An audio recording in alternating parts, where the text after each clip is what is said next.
Help us reach 1,000 subscribers on our new channel Lesbian Stories. We hope you enjoy the story.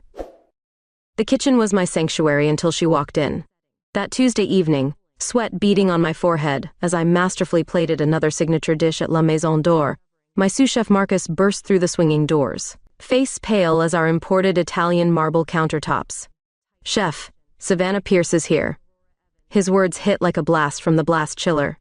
The most notorious food critic in Texas, known for her brutal honesty and career-ending reviews, had chosen my restaurant. "Table 12, Marcus whispered, hands trembling as he adjusted his apron. "Blonde, green eyes, looks like she could either kiss you or kill you." I straightened my chef's coat and peered through the kitchen window. Damn. Marcus wasn't wrong about her looks. She sat alone, golden hair cascading past her shoulders, examining our menu with the intensity of a jeweler studying a suspicious diamond. "Send out the amuse-bouche, make it perfect." I watched as my team scrambled to prepare our signature starter, a delicate foam of wild mushrooms with truffle essence. 20 minutes later, chaos erupted. A server burst into the kitchen, panic etched across his face. "Chef, the critic, she can't breathe." I rushed to the dining room, professional composure forgotten. Savannah was clutching her throat, those striking green eyes wide with fear. Her perfect lips were starting to swell. "Allergies," she managed to gasp. "Nuts. In the foam." "Call!" I shouted, rushing to her side. "There weren't any nuts in that dish," I insisted, but then remembered the new truffle oil. The supplier had changed, and I hadn't double-checked the ingredients. I grabbed her purse, finding an EpiPen. With shaking hands, I administered the injection. As I held her trembling body, something shifted in the atmosphere. Her fingers gripped my arm, our faces inches apart, and for a moment, the busy restaurant faded away. The paramedics arrived, but she refused to go to the hospital after the epinephrine kicked in.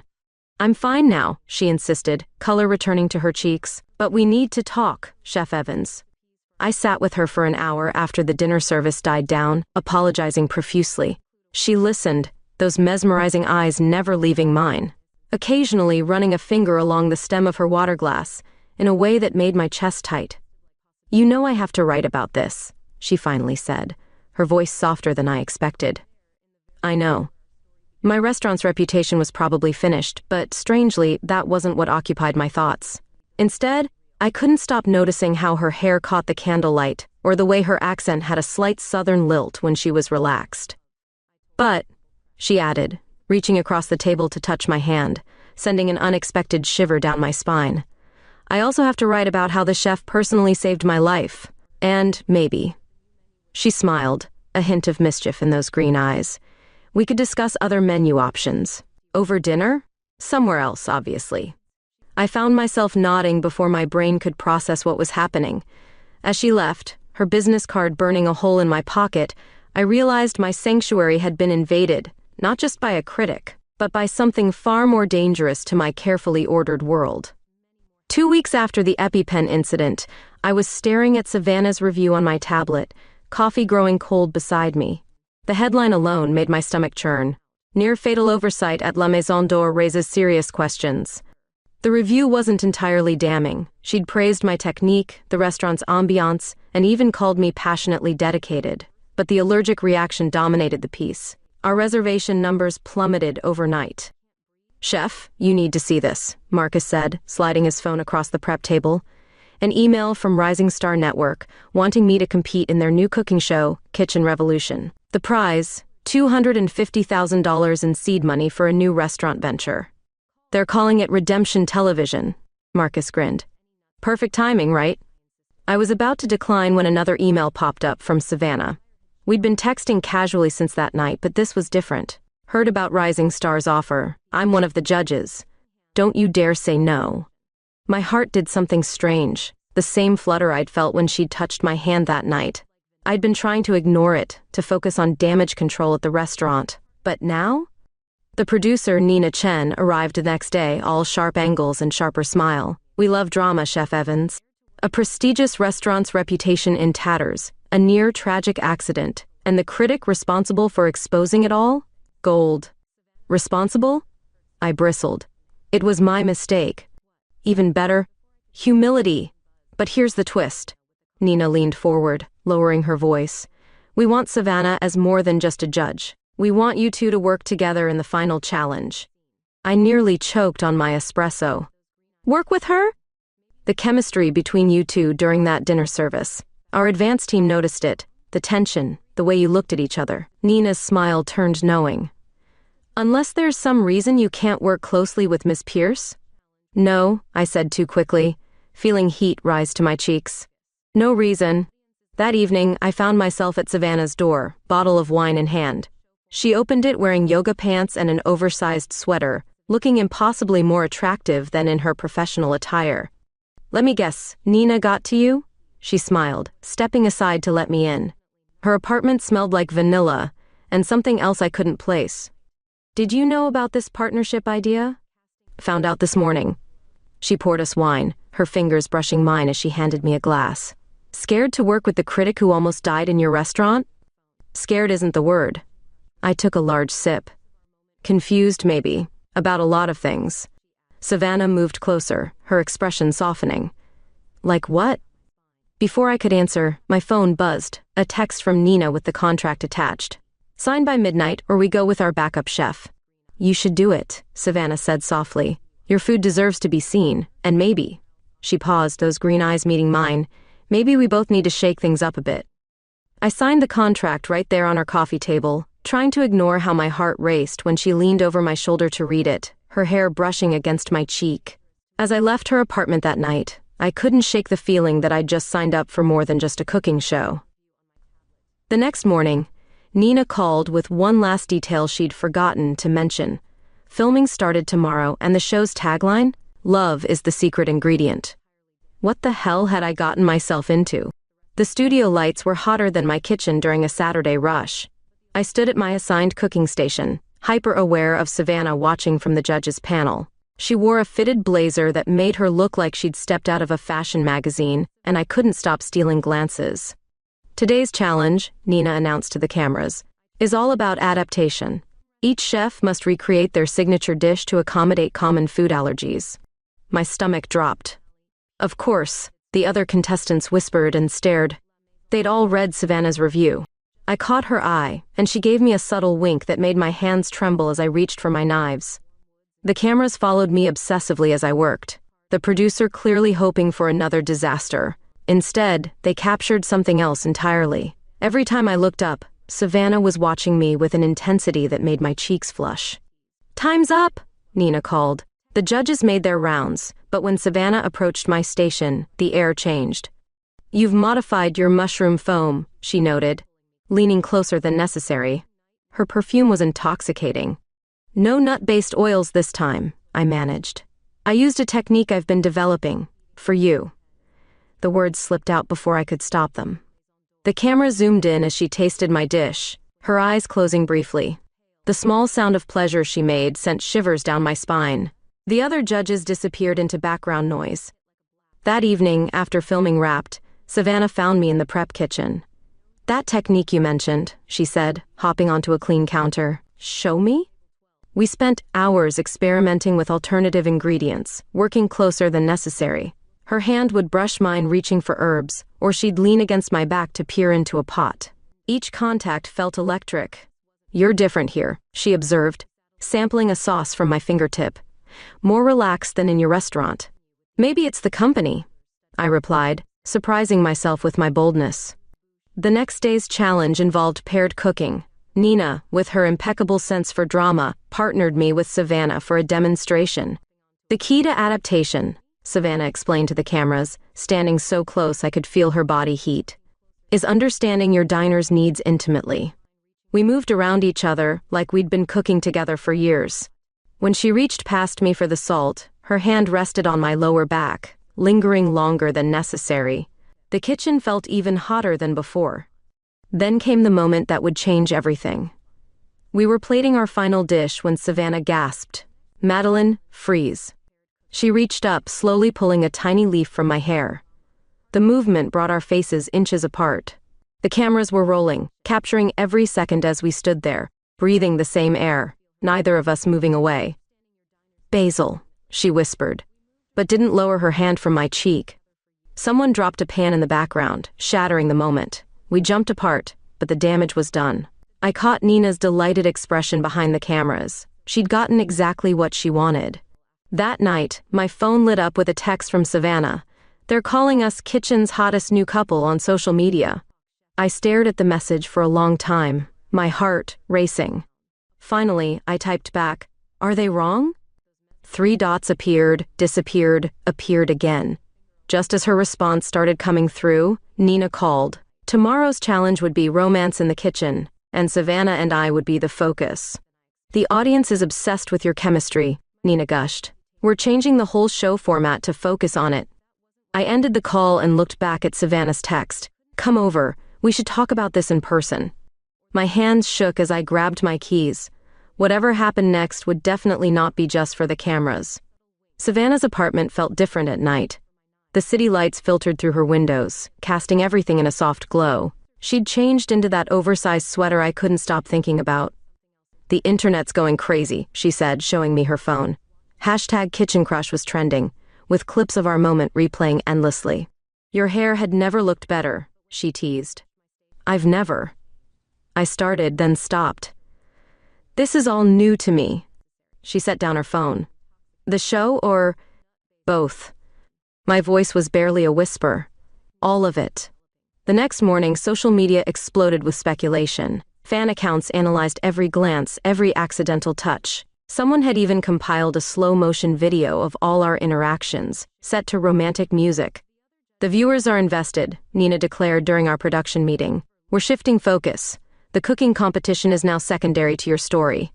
My stomach churned. "Our story? The straight chef and the lesbian critic who changed her life? It's television gold." I froze. Straight chef. Right, that's what everyone had assumed. What I'd assumed until... The day's filming was torture. Every time Savannah spoke to me on camera, I could feel the audience's expectations. The other contestants watched us like a fascinating science experiment. During the evening's recipe development session, we were alone in the test kitchen. Savannah was helping me perfect an allergy-safe dessert, standing close enough that I could feel her warmth. "Try this," she said, offering a spoonful of sauce. Some dripped onto her finger, and without thinking, I caught her hand, bringing it to my lips. The moment our eyes met, the air crackled with electricity. "Madeline," she breathed. And then we were kissing. Her lips were soft, tasting of vanilla and possibility. My hands tangled in her hair as she pressed me against the counter. Everything I'd been questioning suddenly made perfect sense. A clattering sound broke us apart. Marcus stood in the doorway, mouth open, phone in his dropped hand. "I forgot my knife roll," he stammered. "Marcus, wait," I called, but he was already gone. "Are you okay?" Savannah asked, her hand still on my waist. Before I could answer, both our phones buzzed. Marcus had tweeted, "Some things are better than winning a cooking show." Within minutes, fan theories exploded. I spent that night pacing my apartment, ignoring calls from Nina and my family. Around midnight, my mother's text came through. "Just saw the show. Call me immediately." Instead, I called Savannah. "I don't know how to do this," I admitted. "I've spent my whole life following recipes, knowing exactly what comes next. But this... We could figure it out together," she suggested softly. "No cameras, no pressure, just us." The next morning, Nina was ecstatic. "The kiss leaked. Ratings are through the roof." She didn't notice my panic. "We're filming the finale next week. We need drama, romance, a big public moment." But my phone kept buzzing with messages from my traditional family, my conservative investors, my confused friends. Each one felt like another weight on my chest. Savannah found me hiding in the walk-in freezer. "Hey, chef," she said gently, closing the door behind her. "Running away from the heat?" I laughed, despite myself. "That was terrible. Made you smile, though." She stepped closer. "We can stop this if you want. Tell Nina to back off, keep things private." I looked at her, really looked at her. At the woman who'd walked into my restaurant and completely upended my carefully structured life. At the way she made me feel more alive than any kitchen rush ever had. "No," I said, taking her hand. "I don't want to stop. I don't know how to be this new version of myself on national television." She squeezed my hand. Then let's write this recipe together. The freezer door opened, revealing Nina with a camera crew. Perfect. Raw emotion, intimate setting. Start rolling. But for once, I didn't care about the cameras. I was too busy discovering that even in a freezer, the right kiss could feel like fire. My mother's voice crackled through the phone, tight with tension. Madeline Aurora Evans, explain yourself, now. The use of my full name made me feel like I was 10 years old again, burning cookies in her pristine kitchen. Mom, The word stuck in my throat. How could I explain something I was still figuring out myself? We saw the show. Your father can't even speak. The church group is asking questions. And the investors. The investors? My stomach dropped. Gerald called. He's concerned about the restaurant's image. Right on cue, my email pinged. Gerald Thompson, head of the investment group, requesting an urgent meeting. The formal language couldn't hide the threat beneath, discussing the future direction of La Maison d'Or. Savannah found me in my office an hour later, staring at spreadsheets that blurred through tears. She didn't say anything, just pulled up a chair and took my hand. Gerald wants to buy me out, I finally said. Says the restaurant's family-friendly image is at risk. Because of me? Her voice was small, unlike her usual confident tone. Because of me, I corrected. Because I'm not who they thought I was. Who I thought I was. She squeezed my hand. And who are you? Someone who's tired of perfect plating and perfect lies. I looked at her. Someone who wants to cook honest food and live an honest life. The meeting with Gerald and the other investors was exactly as awful as I'd expected. They sat in their expensive suits, using words like brand integrity and traditional values, while carefully avoiding saying what they really meant. We've drafted a generous buyout offer, Gerald said, sliding over a document. It's better this way, Madeline, before the situation becomes more complicated. I thought about my mother's disappointment, these men's judgments, the weight of others' expectations I'd carried my whole life. Then I thought about Savannah's smile, the way cooking felt when she watched me, the freedom of finally being real. No, I said, pushing the paper back. Excuse me? I said no. My voice grew stronger. This restaurant's success comes from my food, my vision. I won't let you erase me from it. Be reasonable, Gerald sputtered. Think of your reputation. My reputation. I laughed. As what? The chef who almost killed a critic, or the one who fell in love with her instead? The word love hung in the air. It was the first time I'd said it out loud. Later that night, Savannah and I sat on her balcony, sharing wine and silence. Did you mean it? She finally asked. About love? I turned to her, really looking at the woman who turned my world upside down, and somehow made it right side up instead. Yes, I said simply. She smiled, that brilliant smile that made her eyes sparkle. Good, because I have an idea about the restaurant. She outlined her vision, a high-end establishment specializing in allergy-safe fine dining. There's a whole community out there, desperate for a place where they can eat without fear, where they can be themselves. Like us? I asked, understanding the parallel. Exactly like us. She leaned in, kissing me softly. Plus, I know this amazing chef who's pretty good at adaptation. My phone buzzed, another message from my mother. But for the first time, I didn't feel the need to answer immediately. Instead, I pulled Savannah closer, letting the night wrap around us like a warm blanket. Tomorrow I'd deal with the investors, my family, the show's finale, but tonight was just about us. About the simple truth that sometimes the best recipes are the ones you create yourself, even if they're nothing like what you planned. I love you too, by the way, Savannah whispered against my hair. And somehow, that made everything else feel manageable. The finale's set buzzed with tension. Bright lights, camera crews everywhere, and the biggest audience in kitchen revolution history. Nina was practically vibrating with excitement as she briefed us on the format. 3 hours, 3 courses, with the $250,000 prize on the line. Remember, she whispered to me, we're telling a love story here, make it count. My competitor, James Chen, was a technical genius from San Francisco. As we took our stations, he leaned over. No hard feelings when I win, right? Some of us are here for the cooking, not the drama. I caught Savannah's eye at the judges' table. She gave me that subtle wink that still made my heart skip. Trust me, I told James. I'm here for both. The first course went smoothly, my reinvented caprese using dairy-free mozzarella that had taken weeks to perfect. James's dish was beautiful but safe.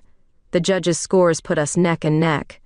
During the second course, things got ugly. My sauce separated, something that hadn't happened since culinary school. As I rushed to fix it, I noticed James smirking. Then I saw it. The empty container of stabilizer I'd measured out earlier was knocked over, its contents mysteriously missing. "Having trouble, Chef Evans?" he called, loud enough for the cameras to catch.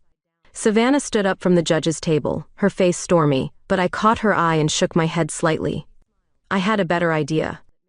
"Actually," I announced, loud enough for everyone to hear, "I'm improving the recipe. Sometimes the best things happen by accident." I locked eyes with Savannah. "Like falling in love when you least expect it?" The audience gasped. Even Nina looked surprised. This wasn't in her script. I abandoned my original plan and started fresh, creating a new sauce from scratch. Every technique Savannah and I had developed during our late-night cooking sessions came into play. The result wasn't perfect, but it was honest, real. "Interesting choice," James muttered during plating. "Did your girlfriend teach you that one?" "Actually," I replied, keeping my voice steady. "She taught me something more important, that being true to yourself is the best recipe." The final course was dessert, my specialty. I was preparing an allergen-free chocolate soufflé when I noticed James looking panicked. His custard had curdled, and his backup wasn't setting. I thought about his earlier sabotage, about how easy it would be to watch him fail. Then I thought about Savannah, about how she'd given me a second chance after my mistake nearly cost her life. "Try adding a pinch of arrowroot," I called over. "It'll save the texture." He stared at me, surprised, then nodded gratefully. As we waited for the judge's final decision, I realized something. Winning didn't matter as much as I'd thought.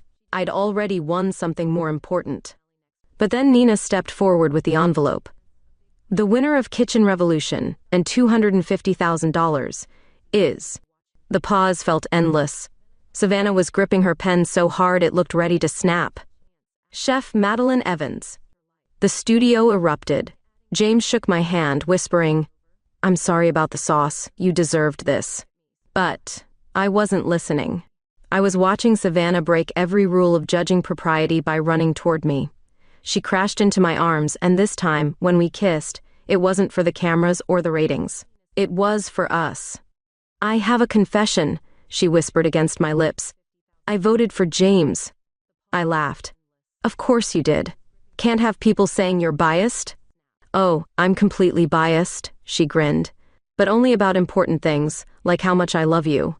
The cameras were still rolling, capturing everything, but for once, I didn't care about the perfect shot or the right angle. Sometimes the messiest moments make the best memories. Nina was already talking about a spin-off show, but that could wait. Right now, I had a restaurant to reinvent and a life to start living authentically. And the best part? I had the perfect partner to share it all with. The morning after the finale aired, my phone wouldn't stop buzzing. Headlines screamed across every food blog and lifestyle magazine. "Love wins in Kitchen Revolution finale. Chef and critic, a modern culinary romance." Even the serious food publications couldn't resist the story. "Look at this one," Savannah laughed, showing me her tablet over breakfast. "From EpiPen to Euphoria, a food critic's journey to love." They make it sound like a Lifetime movie. "Wait until they hear about the restaurant concept," I said, scanning my emails. Interview requests were pouring in, everyone wanting the exclusive on our brave journey and groundbreaking vision.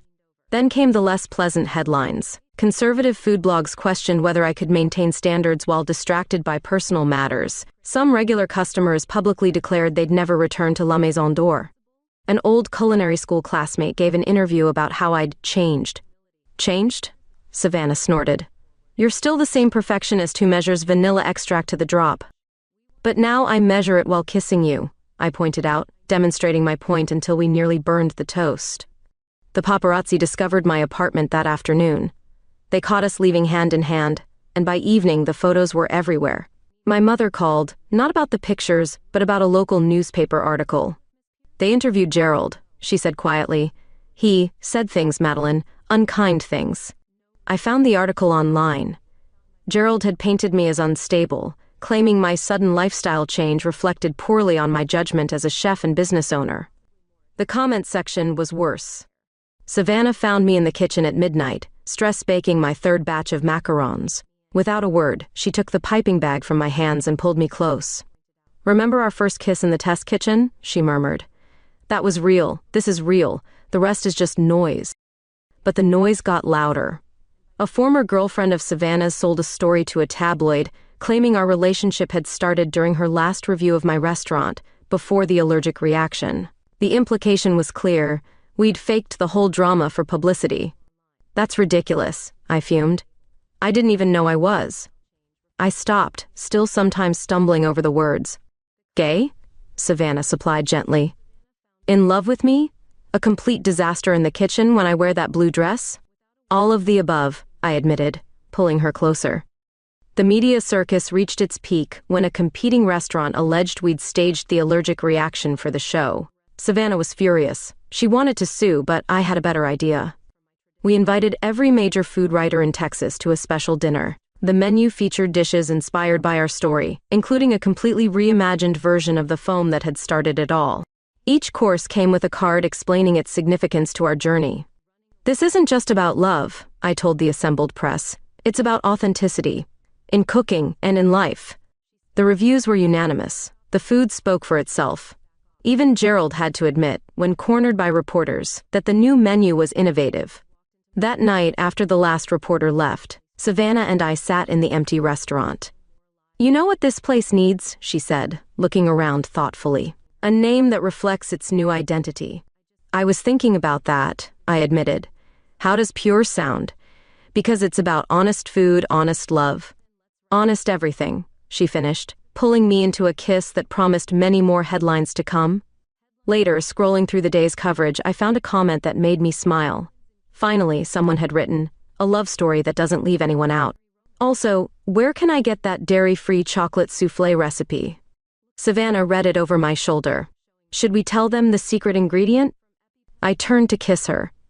"Some recipes," I murmured against her lips, "are worth keeping private." 6 months after the finale, Pure opened its doors. The space that once housed La Maison d'Or had been transformed, just like its owner. Gone were the stuffy gold fixtures and formal tablecloths, replaced by warm woods and clean lines.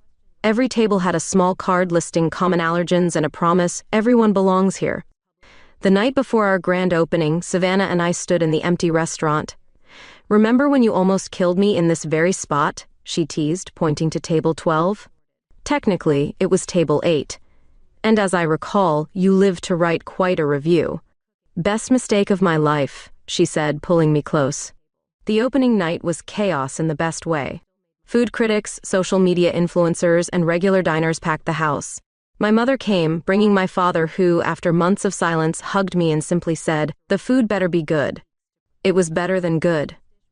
Each dish told our story, from the infamous mushroom foam, now completely allergen-free, to new creations we developed together during those late nights in the test kitchen. Even Gerald showed up, grudgingly admitting that the place was unexpectedly excellent.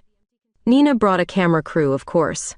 The Food Network was interested in a series about inclusive fine dining, but for once, I didn't care about the spotlight.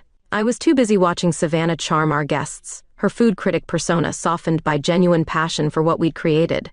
"Chef," Marcus called from the kitchen. "We need you for the special order." Ah, yes, the special order. I'd been planning this for weeks, with my entire staff sworn to secrecy. As I put the finishing touches on the dessert plate, my hands trembled slightly. Savannah was at her usual table, the former table 12, which we'd renamed The Beginning. I carried out the plate myself, a delicate chocolate sphere that, when melted by warm vanilla sauce, revealed the ring I'd hidden inside. "What's this?" she asked, eyes widening as the chocolate dissolved.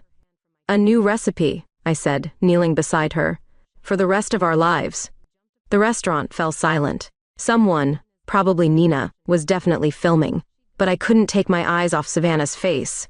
I used to think perfection meant following every rule, measuring every ingredient exactly, I continued. Then you walked into my restaurant and showed me that the best things happen when we dare to experiment, when we're brave enough to try something new. Tears sparkled in her green eyes. "Are you really proposing in the spot where I almost died?" "I'm proposing in the spot where I started living," I corrected. "What do you say, want to create more recipes together?" Her yes was interrupted by applause from the entire restaurant. My father was actually crying. My mother had already pulled out her phone to call the family. Nina was probably planning a TV special. Later that night, after the last guest left and the kitchen was cleaned, we sat at table 12 with 2 glasses of champagne. The ring caught the soft lighting, sparkling like the tears we'd both shed. You know, Savannah mused, most people just get down on one knee with a ring box. When have we ever done anything the usual way? I laughed, pulling her close. Fair point. She kissed me softly. So, Chef Evans, what's next on the menu?